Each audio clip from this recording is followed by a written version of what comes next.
Jangan lupa like, komen, dan subscribe channel YouTube TVRI Bengkulu dan nyalakan lonceng notifikasinya.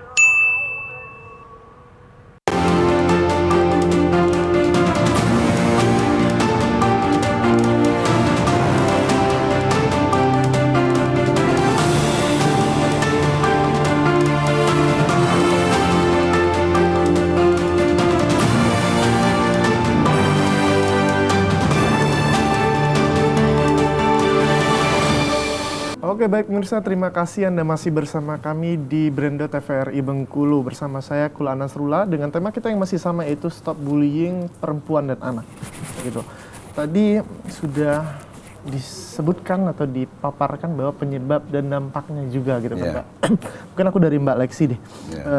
Kalau tadi dari kacamata orang terdekat atau ring satu kita, entah itu anak kita atau saudara kita yang menjadi korban. Kalau ketika sekarang posisinya dibalik, kita ada di ring satu, ada teman kita, bahkan saudara kita yang mungkin menjadi pelaku. Kita orang di luar proses bullying ini harus seperti apa? Yang pertama kita harus memberikan penyadaran. Jadi pada hakikatnya semua kita itu kan sama posisinya. Baik di dalam negara pun diatur gitu kan, kebebasan kita sama, martabat kita sama, tidak ada pembedaan harkat dan martabat setiap individu atau warga negara Indonesia gitu. Artinya ketika tadi teman kita menjadi pelaku atau saudara kita menjadi pelaku, kita dudukkan dulu nih, apa sih kenapa kamu melakukan bully terhadap si A? Jadi kita tanya dulu, ada masalah apa sih sebenarnya? Itu yang hal paling penting yang kita tanyakan. Ketika kita tahu penyebabnya, inilah yang akan menjadi kita bahan untuk menguatkan atau menyadarkan si pelaku tadi. Terutama nih misalnya karena si dia punya kekurangan fisik, kita tanya, apakah si korban pernah meminta sama Tuhan memiliki kekurangan fisik seperti itu? Kita balikan ke dia. Jadi hal-hal yang seperti itu kita tanyakan ke pelaku. Jadi apa penyebab dia melakukan bully? Jadi hal itu. Iya, artinya penyadaran ya terhadap pelaku yang melakukan tindak bullying tadi gitu. Artinya juga mungkin bisa dikatakan kontrol utama ya baik dari diri sendiri atau orang-orang terdekat kita ya. Itu bahkan mungkin orang-orang dulu tuh sering diajak makan malam anaknya, dilihat perubahan perilakunya juga gitu kan Mbak ya gitu. Dan budaya-budaya seperti itu harusnya budaya-budaya yang harus melekat terus ya. Pertama dari keluarga, karena dari keluarga yang gitu. Pertama sekali gitu kan dilihat anak-anak itu dari keluarga. Yang menjadi monitor pertama ya, screening pertama itu mungkin orang tua sendiri gitu. Nah Pak, kalau ke Pak Ibrahim gitu, artinya kalau dari kacamata pelaku itu penyadaran gitu ya. Kalau kita sendiri gitu, artinya kita sendiri yang menjadi korban. Korban ya? Iya. Posisinya ada pemirsa yang mungkin sekarang lagi melihat bahwa kayaknya kok pernah dibully deh gitu ya. Oh iya. Kita harus seperti apa? Iya. Pertama kalau ini kita harus melapor. Jadi melapor misalnya orang terdekat kita, orang tua kan. Nggak apa-apa, kita harus berani melapor. Bu atau Pak, saya. Tapi terkadang kasus itu kadang kalau udah kita itu kita udah takut.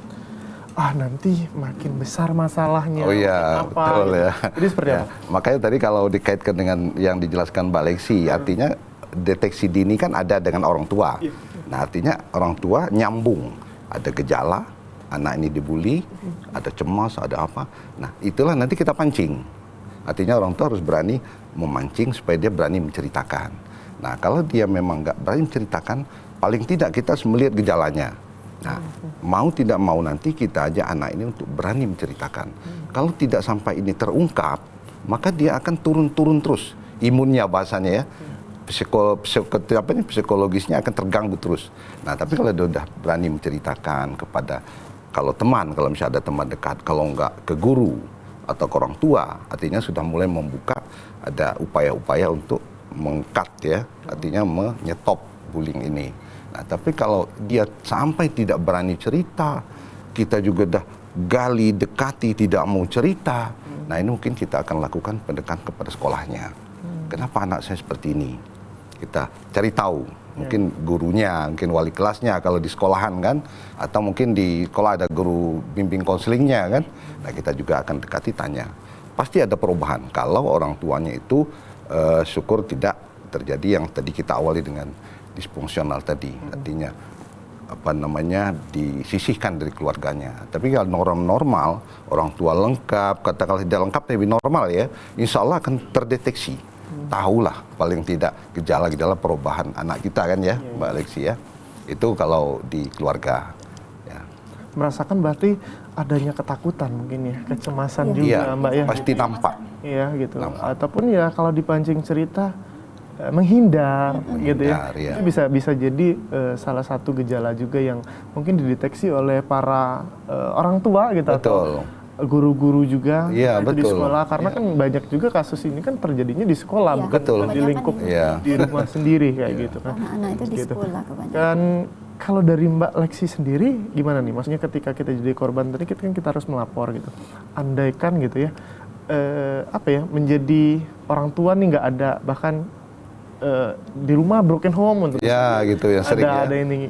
Tidak. Seperti apa mungkin dari peran-peran dari WCC sendiri atau misalnya yang bisa membantulah korban-korban seperti ini. Baik.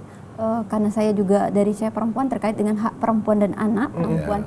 Nah, kalau terjadi pembulian terhadap kita itu tadi, tetap saja di diri kita itu tadi pengetahuan dulu yang kita gali. Nah, dari mana pengetahuan itu bisa kita dapat? Sekarang kan udah zaman canggih nih, bisa dari medsos. Nah, kita bisa di Google nih tanya, ketika saya sudah menjadi korban bully, apa sih yang harus saya lakukan? Di sana kan banyak nih informasi yang kita lakukan. Misal nih, melapor ke Cahaya Perempuan salah satunya, kan dapat info. Karena kami juga ada sebagian itu, kawan-kawan yang menjadi korban itu dia melapornya karena dapat informasi dari media bahwa Cahaya Perempuan itu memberikan perlindungan terhadap perempuan dan anak korban kekerasan. Jadi itu. Artinya PR bersama juga ya, kalau korbannya tidak berani untuk melaporkan, artinya mohonlah pun orang sekitar gitu ya yang membantu untuk melaporkan kasus itu gitu ya. Jadi jangan hanya dibiarkan saja kayak gitu kan, jangan sampai berlarut-larut malah makin stres. Kan sampai nggak mau sekolah gitu kan, bahkan perempuannya bisa nggak nggak bersosial lagi. Kayak gitu. Dampaknya luar biasa. Dampaknya luar biasa. Kan bunuh diri kan ada. Benar. Yang lebih canggih lagi kalau bukan siswa yang dibully, gurunya yang dibully. Nah, itu juga yang menjadi kasus dan banyak itu diangkat di media juga Pak kan gitu kan ya gitu kan. Kalau guru dibully, nah ini artinya gurunya harus mawas diri, harus introspeksi. Kenapa saya dibully? Misalnya ya, tidak menguasai materi. Ya ada mungkin penampilan yang tidak sesuai yang diharapkan anak-anak. Makanya kita harus ada pendekatan dengan siswa. Apa kurang Bapak? Apa yang Bapak yang harus rubah? Oh, Bapak itu Pak. Jadi itu kan pendekatan kita dengan anak. Ini kadang-kadang guru masuk, murid keluar. Bully namanya kan? Iya. Artinya menyakiti. Iya, menyakitkan. Seorang guru juga. Gimana kita mau mengajari anak, kita aja dibully anak. Nah, itu. Nah, ini pengalaman. Aku juga akan pancing juga pertanyaan untuk Mbak Lexi sendiri. Bisa nggak Mbak, korban itu bisa dikatakan nggak yang dia sendiri yang membuat itu terjadi pembulian? Iya. Bisa jadi. Ya bisa jadi kan, kayak gitu kan. Beberapa kasus juga kayak yang orang itu, ya dia nggak mau improve dirinya, ya mau lemah aja kayak gitu nggak ini gitu. Dan biasanya dapat kasus seperti apa dan mungkin bisa diberikan untuk para korban-korban yang entah tidak sengaja membuat dirinya sendiri yang dibully gitu. Jadi sebenarnya kan itu tadi semuanya itu kan berbalik dengan kita. Kalau kita terlalu menganggap diri kita lemah, menurunkan diri kita sendiri, itu orang semakin enak menginjak-injak kita. Jadi itu hal yang pertama itu kenapa tadi di awal Bapak Ibrahim juga bilang itu dari keluarga. Jadi bagaimana keluarga itu mendidik anaknya. Boleh mawas diri bukan berarti rendah diri. Jadi itu yang perlu ditanamkan. Jadi saya juga sebagai seorang ibu muda itu mengajarkan anak saya bahwa ketika kamu mengalami